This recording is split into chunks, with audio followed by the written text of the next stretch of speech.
Welcome back, everybody, to Still a Part of Us. We are excited to have Rebecca here and to continue our conversation about her daughter, Adrian, who she just told her really sweet, heartbreaking story. But we're so grateful that we know a little bit more about who she is and yeah, that she was here. And so thank you so much for coming back on, Rebecca, and just having a conversation with me. Yeah. Yeah. As a reminder to everyone, I would just say go listen to Adrian's little birth story. It was so sweet. But can you tell us a little bit about who Adrian is and how long ago she was born? Yeah. Adrian Jewel, she was born November 4th, 2021. And so she'd be coming up on 2 years Yeah. in the next few months. And she was stillborn but with no apparent cause or Yeah, anything. that's right. Yep. We're never given an answer. She was perfect in every way. Yeah. And nothing and the other thing that is like it always feels a little frustrating where you like everything looks good on your end, everything looked Hmm. good on her end. And Right. so that would be it's a little maddening sometimes, I Yeah. think. Yeah. You're like, well, if everything looks good, then why? What? Yeah, Why did her heart stop? yeah. That just doesn't How does it happen. yeah, how does it just stop? I Yeah, don't yeah. yeah. Yeah, That it'll is always be confusing. yeah. Since that time she was born, so it's been almost 2 years at the time of this recording, how has the grief and how has your mourning, looked? And maybe describe, like, at the very beginning of when you guys got home after her funeral, after her memorial service. What did that look like in those early days? And then how has it changed, over time?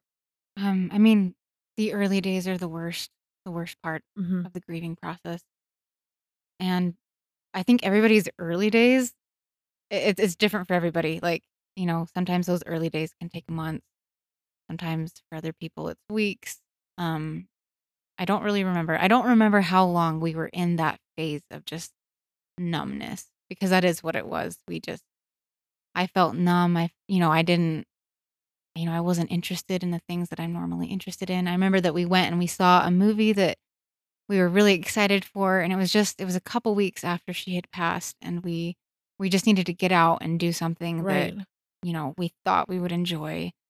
And I couldn't even focus on the movie. And it just felt like this is supposed to be something that I like, and I can't even follow this movie. I like it just I mean, that's how it was for, like I said, I can't remember exactly, a couple months probably of just feeling like I was like living and like going through the motions, but like a zombie. Yeah. Exactly. Yeah. That's exactly how it feels is you are numb and just Yes. not quite all there. Crying every day, Yeah. all day. Yeah. And not knowing why you can't stop crying. Yes. Yeah. And I know, like I mentioned, in the the other episode we did, my son, who's on the autism spectrum, Right. he he knew that like something was up with us too, and it was interesting to see how he kind of course we were giving him all the attention and love that we could once he was brought back home, and you know we were together, the three of us again, but he could tell that something was off, and Oh. he was so sweet during that time. Like, he would just come up and give us hugs and snuggle with us, and Oh. you could tell just kinda, like, by those little actions that he did that he could also feel like there was something going on, and then but, we slowly started to move out of that initial numbness, but it took time. It's not an overnight process. No. I remember my grandma called me once, like, in the early days, Mhm. and Mhm. she said my grandpa has passed away years and years ago. Mhm. And so she was, just kind of relating with me on that level of, we've both lost someone so dear to us. And she was just saying, like, one day you're not going to cry. Like, you will get to that point where there will finally be a day that you don't cry. Yeah. And I remember thinking, well, when is that day going to come? Right. I'm tired of crying. Yes. One day. One day. And Right. yeah, you can't ever say well, and I like the way you said it. You're like some people's early days are really short and a few weeks, and others are many months. And I Yeah. was like, yeah, those early days are just that's a great way of putting it. It's the early days of mourning, and they're the hard ones. They're the ones that are so it feels so intense and also totally numbed, like kind of this dual-sided Yeah. part of grief. And then as you guys have gone, as a few months have as time has passed on, how were you guys able to adapt and continue to mourn her, and how did that look? Um, I think something that Parker and I are really good at is communicating with each other. Mm, And I know that that's like that's a huge thing in marriage, obviously. And I know that it's yes. something that a lot of people work at and, struggle with. And it's something that we've worked at a lot. And, Right. I think that we had gotten to a really good place in our marriage where we were good at communicating with each Mhm, other. mhm, And, not just about like, day-to-day things and planning, but communicating about our emotions and our feelings. And so we were very good at being like, I'm having a horrible day today, or today was really, really hard for me. And all I could do was cry about Adrian all day long. mhm, And both of us were able to, Parker would come home from work and say, like, I could not focus at work today because all I could think about was Adrian.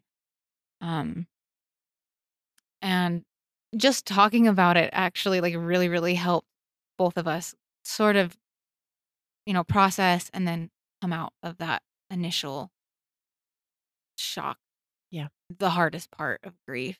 yeah. That is well, I'm just gonna say that's commendable because there's some really high statistics of, marriages breaking up after something this big of as big as a loss as this. Right. And so the fact that you guys were able to use kind of the skills that you had already, which is great, to be able to help each other through that, is good because and then sounds like you guys acknowledged each other's feelings, not just communicating, but like, yeah, that you know, Right. you helped each other through it. Yeah, yeah, and we allowed each other to have those hard moments. Mhm, Like, we felt comfortable enough with each other that we could tell each other, mhm, first off, "I'm not having a good day, that this is how I'm feeling." And then, the other was able to give the one who's having a hard time space or, just we were allowing each other to feel what we needed to feel. mm, We weren't placing, like, any expectations on each other, like, we were just going through it with each other.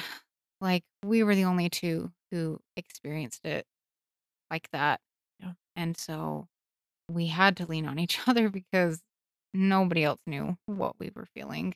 yeah. And that is really I I don't know, it's commendable. I think it's great that you guys were willing to give each other space and time.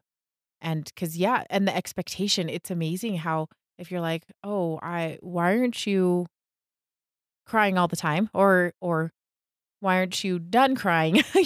Right. It's kind of one of those things where you just the expectations you have for your spouse sometimes can be tricky Yeah, because that could sabotage you in thinking that they're not sad enough or they're not right. doing it right, I guess. Yeah. I'm glad that we did have that understanding of each other, that we do grieve differently, that we Mhm. feel differently. There are things that Parker does in his grief that help him a lot more than they help me. Mm. Parker, started going to the support groups Oh, that, okay. like the bereavement Yeah, yeah. teams hold, and that is something that has been a huge help for him, and it's also not something that very many of the dads do. Not at all. No, but for him, that's been really good and really healing, and for me, I haven't gone to a support group outside of their, like they've had 2 Christmas activities since Mm, we've lost Adrian that I've gone to, yeah. and I'll go to those ones, and it's not like I don't enjoy talking to people, it's not anything like that, I think for me, I don't know that I would feel healing so much as I would it would, bring up these feelings of sadness again, and these stories are heavy, Mhm. and I wasn't sure I'm still not sure if, going once a month and hearing all these heavy stories is something that would be healing for me or that would kinda bring me down, Right. and it is different for everybody. Like I said, for Parker, it's healing, and for me, I think I don't know. I don't know if I can do that. Yeah. And I think that is wise to just kind of know where you might be at for and what might be helpful Yeah. to you at any given time. Because I'm gonna. That's the other thing that's been surprising to me is that in our grief, like it's been 5 years for us, and there were times when it was very comforting to be at a support group, and now it's different. So I don't need to do that. I do other things to help me, process things. So yeah, I think you just need to know yourself and that helps a lot when it comes to grief. And sometimes you don't know what with grief, especially if it's new, it's a new Mhm. thing to you, then you may not know what helps. So you Right. may have to try a few things out, right? Yeah, exactly. What has helped you personally to process and maybe even feel close to Adrian? I really am able to clear my mind when I'm, like, exercising, when I'm moving my body, and Okay, so yeah.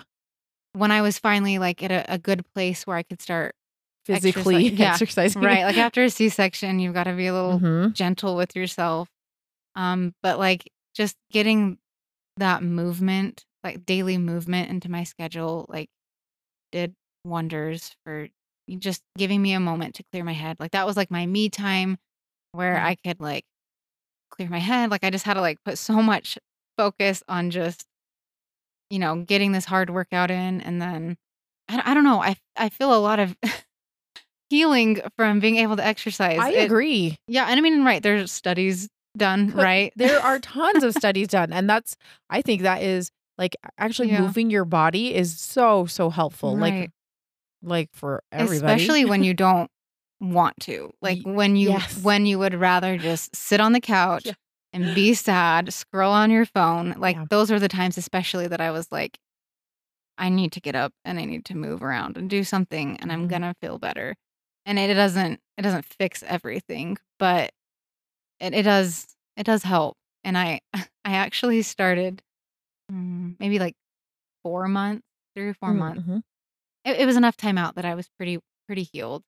I started a martial arts program. Oh, It was really? something that, like, I had always wanted to do, Oh, but I had never pushed myself to do it yeah. because it seemed scary, or, like, I always worried that I would be bad Mhm. and that I would make a fool out of myself and that I would just look completely ridiculous trying to do these Yeah. things. But I also felt like I have enough of a solid, like, I know how to work out, like, I know Yeah. how to exercise. I feel like I could maybe do okay doing a martial art, and I just but I so I was, like, telling Parker about this, and I'm like, "I Uh-huh. don't know if I can push myself to do this," and he ended up calling a place and, like, signed me up for me, and he was like, "You just need to do it. Like, if Yeah. you're feeling too timid about it, I've already called them. I've, like, made the payment, so you have to go." Sorry. So We've sunk the money, so yeah, yeah, so I I did start that, and it was actually so fun, and it was another way that I could get out. Yeah. It was a way that I didn't have to be in the house, like, sitting in my sometimes you need to sit in your Yeah. feelings, but you need to be able to get out and do other things for yourself, Yeah. like, have something to look forward to, Mhm. and so I did that up until I got pregnant with this baby that I just had a Yeah. couple months ago, and that was so fun. It was Think that's it was so huge. cool. Yeah. Well, and when you said a martial art, and I was like, yeah, there is something. I'm not saying that it is aggressive, but it is like, right? There's defensive, offensive. Like Yeah. there are like some very physical movements, and there's something to be said about sometimes doing a hard workout or things where that Right. requires punching or kicking or pounding or Mhm. whatever. There's some aggression that gets Yes, that it comes gets those out. emotions out, yeah. Yeah. The one that I do is called Krav Maga. Oh, yes. Yes, Yeah. yeah, so Yeah. it's like a combination of kickboxing and self-defense, so Right. there is a ton of punching and Yes. kicking, and there are, like, very few women, That at actually, least in the class that I was in. yeah. There wasn't a lot of women, most of them are men, but so I felt like I could hit these pads that they were holding as hard as I could, 'cause the guys are gonna be stronger than me most of the time, Yeah. so I didn't feel like I was gonna, like, knock Right. anybody over. I'm like, "I can just go for it. I can hit this as hard as I Yeah. want." And it is so fun, and it did Oh, help that's me so much, and I wanna start again. yeah. I took that break Yeah, when of I was course, pregnant, obviously. and as soon as I'm at a good place, I wanna go back. I got up to my orange belt. Uh-huh. That's awesome. I wanna get a black belt. I mean, I'm still like, I won't be amazing, but if I can get a Yeah. black belt, Well, there's that just would be cool. there's so much discipline in doing that so that you can progress to those Yeah. different levels. I think that's rad. I think that's so cool that you did that. I'm proud of myself, and I'm not anything special, but it's fun. It's really Yeah. fun. And I like what you said earlier was that it was something that you could look forward to Mhm. because like you there's not like you feel like there's nothing to look forward to for a Right. long while there. Yeah. And to have something small, even just that is there's something kind of nice about that. Right, yeah, and it was a way to get me out of the Yeah. house, and when you're just in your house all the time, like, that can be detrimental sometimes, like, you need to be able to get out and Yeah. change up your pace, and, like, I wasn't working. That was one of the things, I Oh, stopped yes. working Yes. when we found out that I was pregnant, or, I finished that school year teaching, Mhm. um, because I thought that I was gonna be raising 2 kids, Yeah. and I still had Harrison to raise, and it was still the right choice to be at Mhm. home with him, but I didn't have that extra child to take care of that I thought I was gonna have, and so I was at home a lot, and so being able to get out of the house Was something to was look forward to. yeah, definitely. Yeah, because a lot of I had the benefit, and that sounds weird to have that I got to go back to work so that I Mm, could kinda get back on a schedule and get out of the house and not right. sit and ruminate sometimes because Mhm. sometimes you can kinda just, like, spiral with your Yeah, thoughts. right. Ah, yes. You need something to just kinda, like, pull your mind away for a Yep. minute, not I don't know if Not distract yeah, forever, not but yeah, like, you wanna be able to feel, both things. You need your time to grieve, but you need your time to just separate a yeah, little bit. because your brain cannot handle that much like, That sadness much sad. all the time. No. That is hard on you emotionally and physically, like, it will start wearing on you, so Right. I think it's good to have that kind of break if you can. Yes. So I wanted to kind of jump over to, something that I generally ask a lot of people, but it's been 2 years, right? I just wanna know what are some things that you found to be the most helpful that other people did for you, or what other people said to you that resonated or was helpful in your processing or just feeling like maybe you were not alone in this. Yeah. One of the big things was we had a lot of people, like, reach out to us and Yeah. say, "What can I do? I wanna do something for you," and I kept telling them, like, "I don't really know what you can do for me, but just the fact that you're saying that is enough." Yeah. Like, it really is, and we had people come in and bring us food, and that was huge. I was super grateful for that, Yeah. and, that made a world of difference. But I would tell the people too that would just say, "I want to do something for you, but I don't know what. Like, tell me what to do." And I honestly, like, I was not at a place where I could really, like, divvy out tasks to people, Right. but it really did mean the most that they were just offering, that, like, I knew that, like, they were offering because they genuinely wanted to help. I Mm. try to remind myself that, like, sometimes I don't wanna, like, inconvenience people, or, like, if somebody offers to help me, I tend to feel like, "Oh, I they don't need to help me, like, I don't wanna inconvenience them," but Mhm. I have to remind myself, like, "No, they're the ones that offered, so they should be genuine about it." I assume that they're Yes. genuine, and so we try to take advantage of that where we could, but most of the time, I would just tell people, "I just appreciate you saying that and thinking of us, and you don't have to do anything because I can't think of anything, Mhm. but I'm just grateful that you want to." Like, Yes. that's enough. Because it makes me feel like they do care and that they do love us. They love you and they acknowledge that you had a baby. Like, Yeah. that's tough work too. So Right. that's huge. Like when people acknowledge that, I just want to point that out. I'm gonna just tack on there because I think I say this often and I harp on this as well. But even more, what you said is that there were people that like just showed up with food, and Yeah. sometimes you just need to show up, even though you're asking to help in some way. Right. Once again, you might not have the person that has lost a baby probably doesn't know what they need at any given point. So if you just show up sometimes with Yeah. food and treats and some distraction, and they might just appreciate you showing up that way too. So Yeah. just as another thought of advice, 'cause that really helps when people would just show up and like, I didn't wait to sign up for a time to bring you a meal, but here's a meal. I Stick just it in did your it freezer. anyway. Yeah. Yeah. Yeah. And eat it when you want. Yeah. That means the most. Yeah. I am curious if there were any things that people did that you would maybe recommend they not do this and or say. I don't Oh, want you to call anybody out, but I it's always right. nice just to because I before my loss, I did and Oh, say yeah. all the things that I am like, oh, I would not do that anymore if Right. now that I know how it sounded to me having Mhm. lost a baby. So, is there anything that you would recommend not like certain things that maybe you wouldn't have people do or say so that it just helps a little bit better? Yeah. One of the things that was said, and I will say that 95% of the people who helped us and talked to us were great. And even the 5% that maybe didn't say the best things or do the best things, they Yeah. were well-meaning, Yes. but it just didn't cross great. And, Okay. we've had a couple of times people would say to us, "Well, like, she's in a better place, like, she was just needed on the other side more."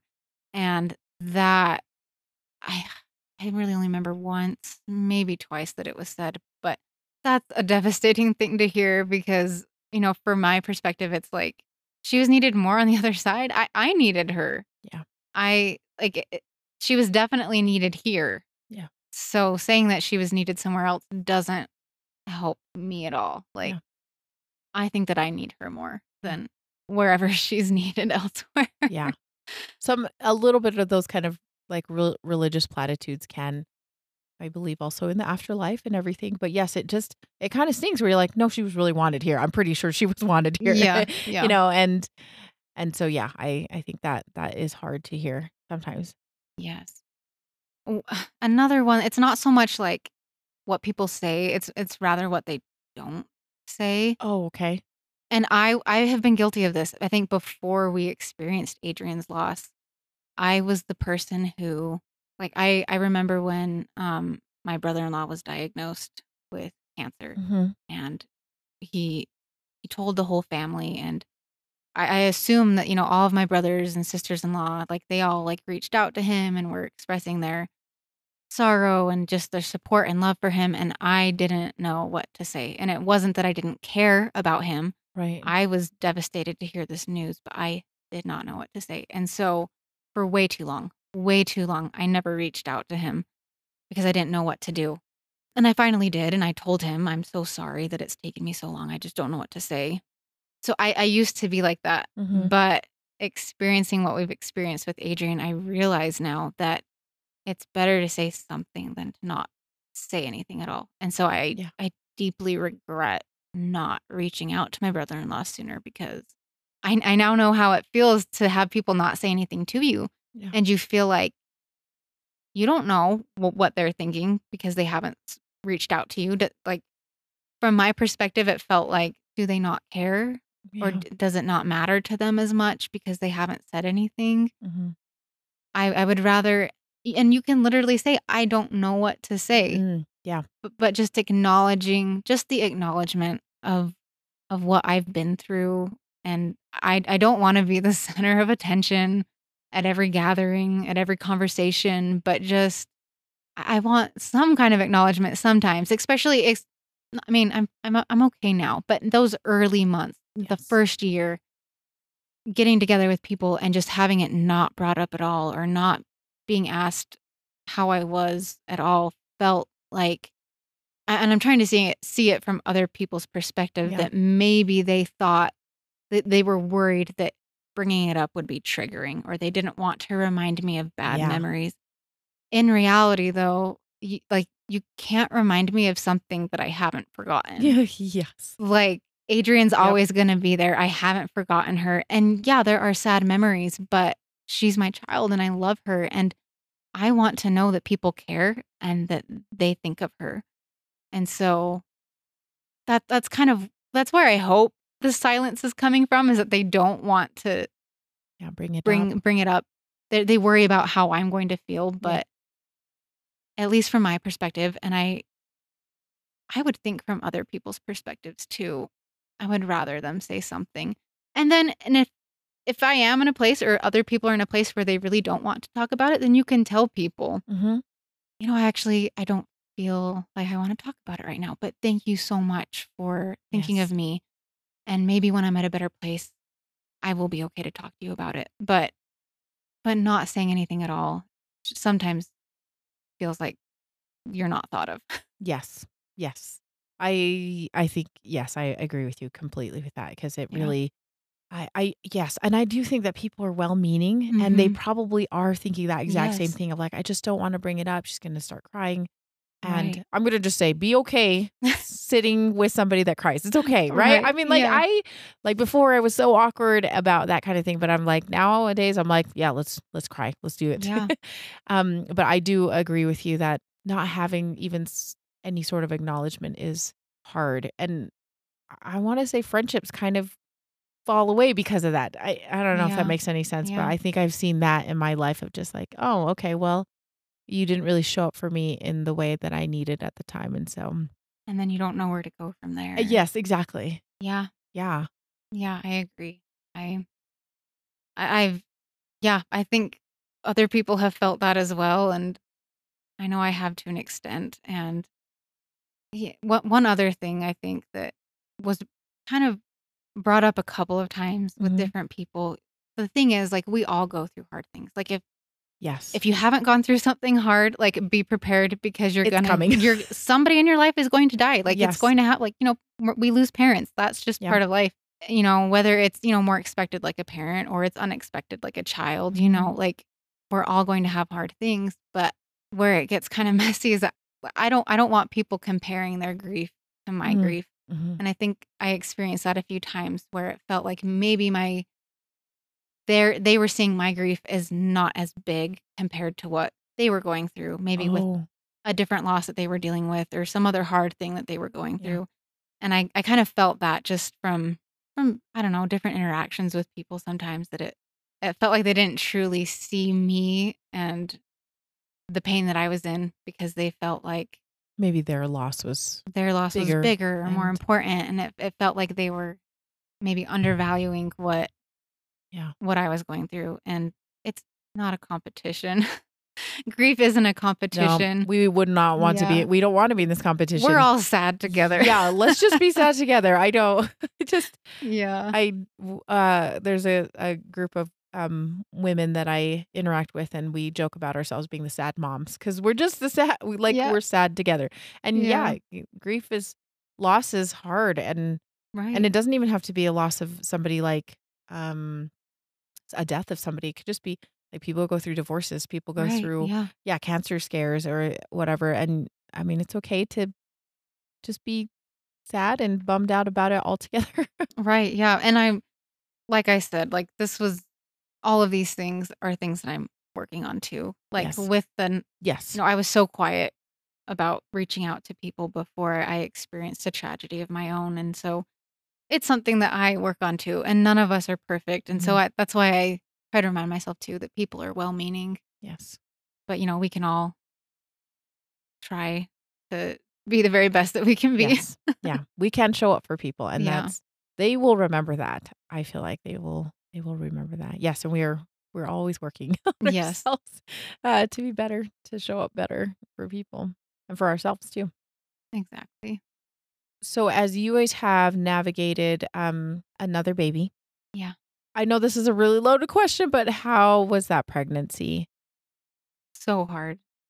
Tell us a So, little bit so more hard. about that. I don't think people like everybody gets super excited about rainbow babies Mhm. and babies after loss. And I want to hear what your experience was and why it was tough. Yeah. Just the decision to Mm, have another baby yes. was very hard. We knew that we wanted another baby, but just like trying to mentally prepare myself Yeah. for that was like so difficult, so emotional, because I'm terrified of going through the exact same thing that we went through with Of Adrian. course. And and I had thoughts of, we wanted a girl. That was Adrian was our girl. And so I was battling with all these different thoughts of like, if we get pregnant and we find out we're having a boy, I will feel cheated of That you didn't ever get. having a girl. Yeah. But if we have a girl, I don't want it to ever feel like she is replacing Adrian. Right. And that is a hard, and I don't feel that way anymore. But I think grappling with that at first was difficult. And when we found out that we were having a girl, we were so excited and like, yes, this is our girl that we want. And then there's that little nugget of fear that like, Yeah.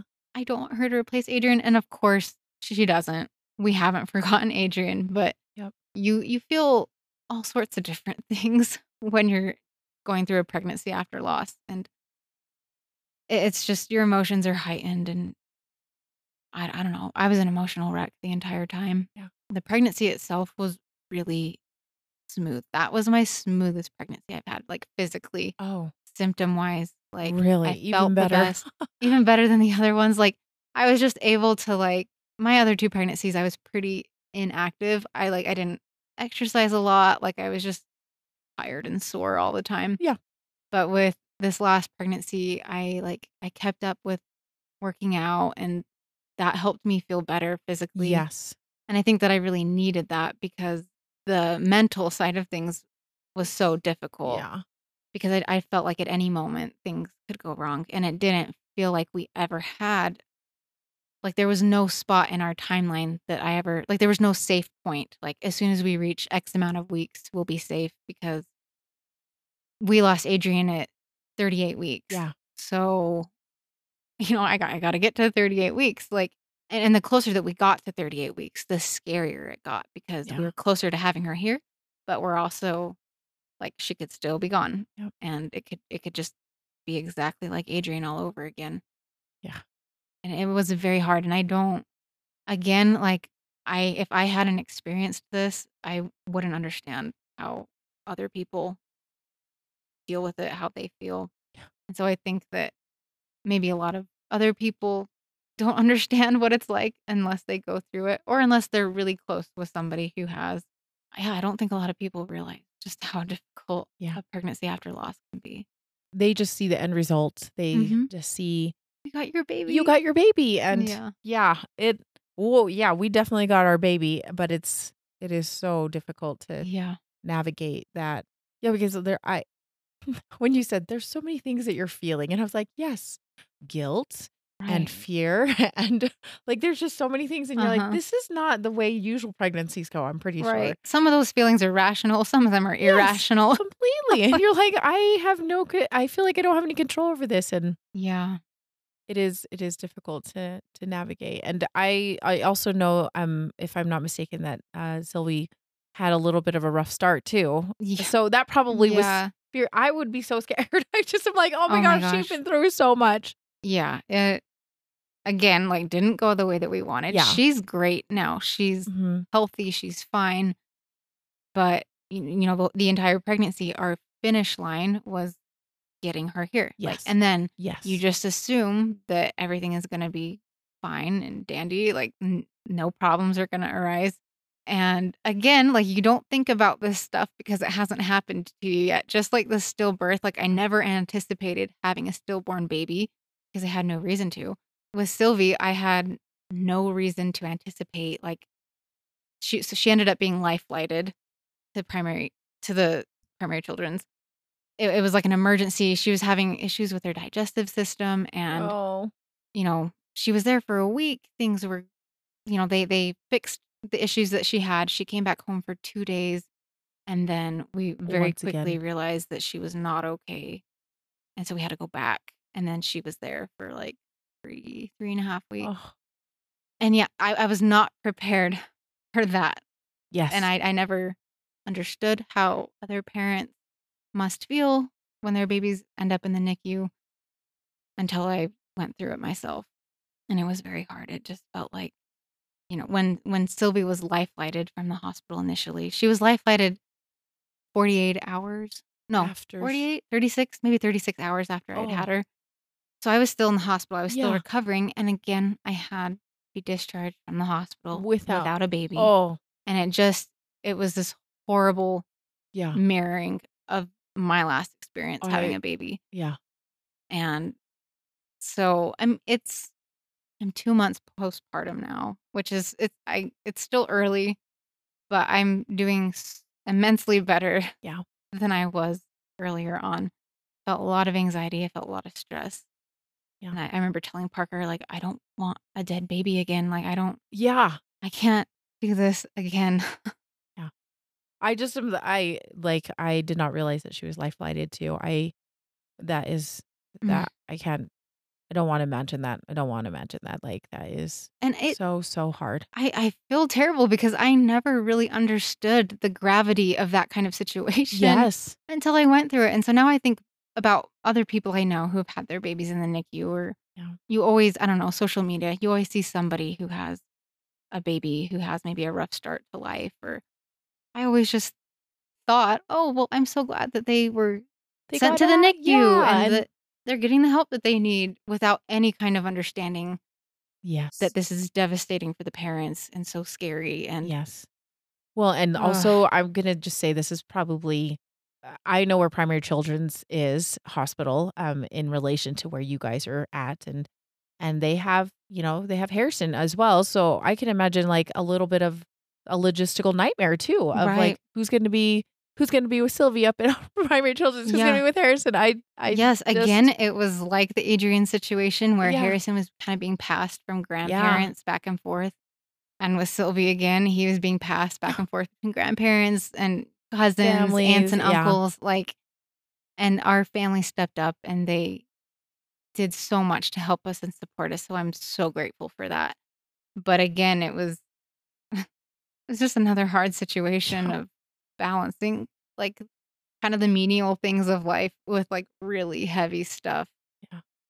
That is yeah, yet again, another instance of that weird juxtaposition of Right. daily life and big, big things, big things. Yeah.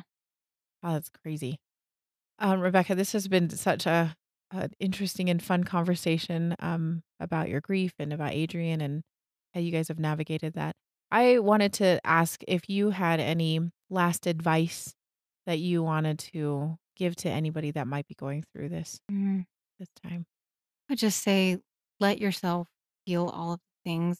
I know that some people feel like they have to bottle things up, or they scared to, for whatever reason, they feel uncomfortable Yeah. letting themselves feel the things that they need to feel. But don't push that down. Don't swallow it down. Let yourself feel it. Let it come out. Like, let yourself have, like, really hard moments, Yeah. because that's part of healing. That's what I found anyway. And there's a quote, it's by, like, an Austrian poet. Mhm. His name is Rilke, I think. Oh, So yes. I know, yeah, it's at the end of the movie Jojo Rabbit. Uh-huh. I love that. It's, like, one of my favorite movies. Uh-huh. I'm not, like, a literary, like, scholar I at have all. I have a copy of his, like, letters. Oh, see, Yeah. you are then, because No, I am not. well, it's because he talks a lot about grief. Yeah, yeah, and he says, I don't remember exactly how it goes, but it kinda, the idea of it floats in my mind. It's something like, "Let every let everything happen to you, beauty and terror, and, like, no feeling is final," basically. Mm, So let it happen, like, let yourself experience the horrible things, but allow yourself to experience the beautiful and enjoyable things of life, yeah, and no feeling is final. Just remind yourself that you are not gonna be stuck in the depths of despair forever. And I'm in this, like, Facebook support group, where every so often the admins will kind of, give a welcome to the new people who have joined the group. And it's a very, like, it's a very sweet but somber kind of post that's like, we're so sorry you're here, but this is the best community to feel like you're understood and that you're yeah, loved. And anyway, each time a new set of people are welcomed into the group, my heart sinks, because I remember that yeah, feeling of being just, like, at your lowest low, like, absolutely miserable, that, like, pit in your stomach. And I know that must be how those people feel. And I just want people to realize that that's not final. Like, you will feel better. I didn't think that I was gonna feel better at the beginning, but I did, and I think that that's important for people to realize that that's on the horizon. However long it takes to get there, you're not gonna feel that way forever. Oh, thank you. That was a beautiful way to end. I'm like, "Oh." I will try and get a copy of that, quote and put it in the show notes, Yes, so yeah. It I didn't say it, like, exactly no, right. I'm like, I'm like, "I gotta go find that quote now." Yeah, it's great. I should probably have it memorized if I like it so much. Yeah. Well, Rebecca, thank you. Thank you so much again for coming on today Of and talking course. about Adrian and just spending the time with us today. Thank you so much for having me. You're welcome.